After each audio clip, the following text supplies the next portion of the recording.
Hi everyone, Tucker from Wasatch Mountains Fishing here with another how-to video to help you get started on your next shore fishing adventure. With the weather warming up, the ice is starting to come off the lakes, the fish are starting to come in close to shore and feed real heavily.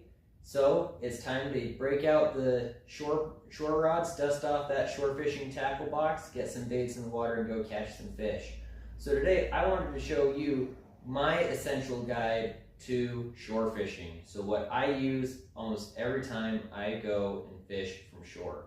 So for starter, and stay to the end of the video because I'm going to show you a technique that I use when I go shore fishing that can help you potentially catch more fish. So for starters, I always like to start off with a fishing pole. Fishing rods are extremely important when you go fishing because they help you catch fish. Now, what I'm looking for in a good shore rod is something that is really long. As you can tell, this fishing pole is taller than me. I like having that added length. It gives me a little more leverage against that fish. I also like looking for something that's got a really flexible tip, but also has a stiff backbone down farther on the pole. That way, when a fish hits, even if it's a small fish or a small hit, I can see that hit on the tip of the rod, but also have the strength necessary to be able to set that hook and get a good hook set into that fish. So fishing rods are extremely important when you're going to go shore fishing. Now you don't need anything real expensive. This rod and reel combo plus the line, maybe 30 bucks max. Could be up to 40. I've gotten fishing rods as low as $15, and I still use them to this day. And I've caught some of the biggest fish I've ever caught from shore on those cheap rod and reel combos. So you don't need an expensive rod to catch big fish.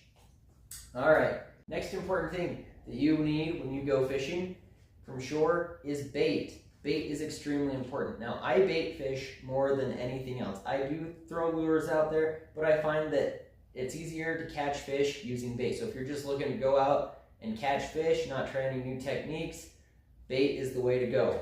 So I always like to start off with using power bait. Now, these aren't necessarily my primary go-to colors, but as you can see right here, I've got a spring green and a chartreuse. Chartreuse is my primary go-to color. Fluorescent orange is my next go-to color. I've caught more fish on those two colors than any other color of power bait. Now, I've also done really well using worms, and if you go to certain bodies of water, they have an invasive species of fish called chubs that you can catch, keep, kill, and use as bait. And I've used those as bait at several locations such as Strawberry Reservoir, Fish Lake, and Lost Creek, and I've caught some pretty nice sized fish on that as bait. Now, the next thing you're going to need, you can't fish unless you have a hook. So, I personally like to use pre-tied bait hooks as my primary hook. Now this one's a little bit larger than what I typically use. I don't know if you can see that real well right there, but I like these single hook pre-tied. They have about a 6-inch leader on them. Just put some power bait on. That'll float up off the bottom about 6 inches. That'll help you get your bait down where the fish are, and it'll help it still be visible to the fish. Now, I typically don't use hooks quite this large.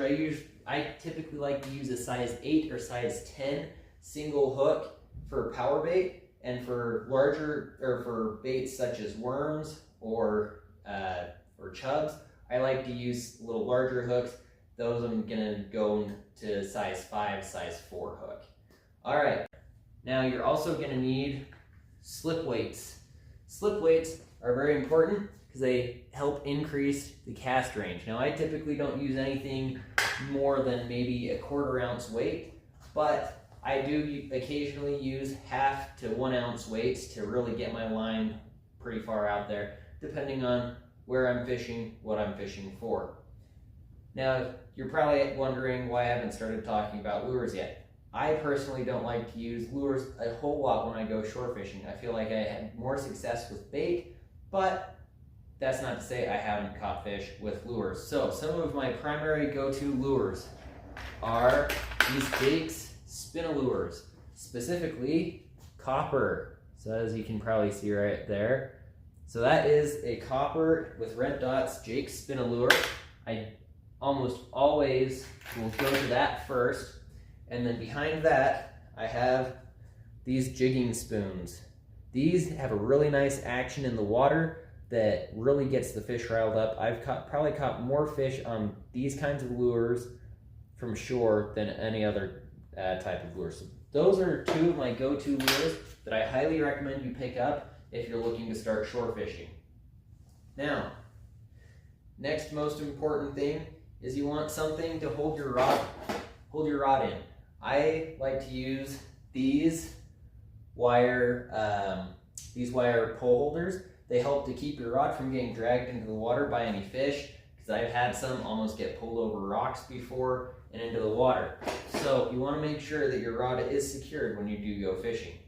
Another important piece of equipment to bring, a fishing net. Now this is a little bigger than the one I typically use. I typically use a little bit smaller net, but some kind of fishing net is extremely helpful when you go shore fishing, because if you try and grab that line to pull that fish up the shore, it can snap your line in an instant.